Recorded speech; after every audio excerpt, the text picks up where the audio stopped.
উচ্চ মাধ্যমিক পরীক্ষার শেষ দিনে হোলির আগেই আবির খেলায় মেতে উঠল পরীক্ষার্থীরা। শেষ দিনের পরীক্ষা ছিল গৃহবিজ্ঞান ও ভূগোল। পরীক্ষা দিয়ে বের হতেই সমস্ত পরীক্ষার্থীদের চোখে মুখে ছিল খুশির ঝিলিক। পাশাপাশি মনটাও অনেকের ভারাক্রান্ত হয়ে উঠল। স্কুল জীবনের আজই শেষ দিন।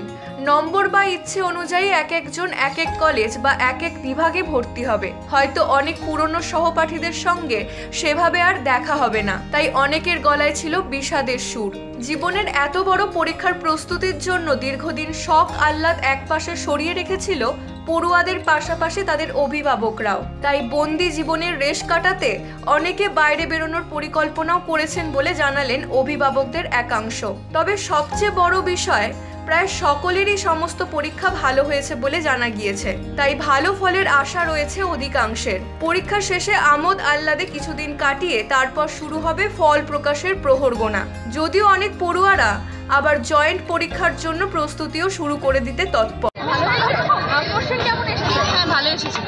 আজ কি পরীক্ষা ছিল? আজ আমার হোম সায়েন্স ছিল। আজকে তো পরীক্ষা শেষ। হ্যাঁ, কেমন প্ল্যানিং কি রয়েছে?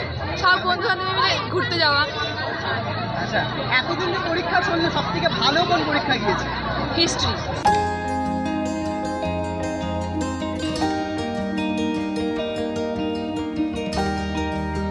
শিলিগুড়ি থেকে পার্থপ্রতিম দাসের report, U Bangla TV. U Bangla TV, হৃদয় ছুঁয়ে যায়।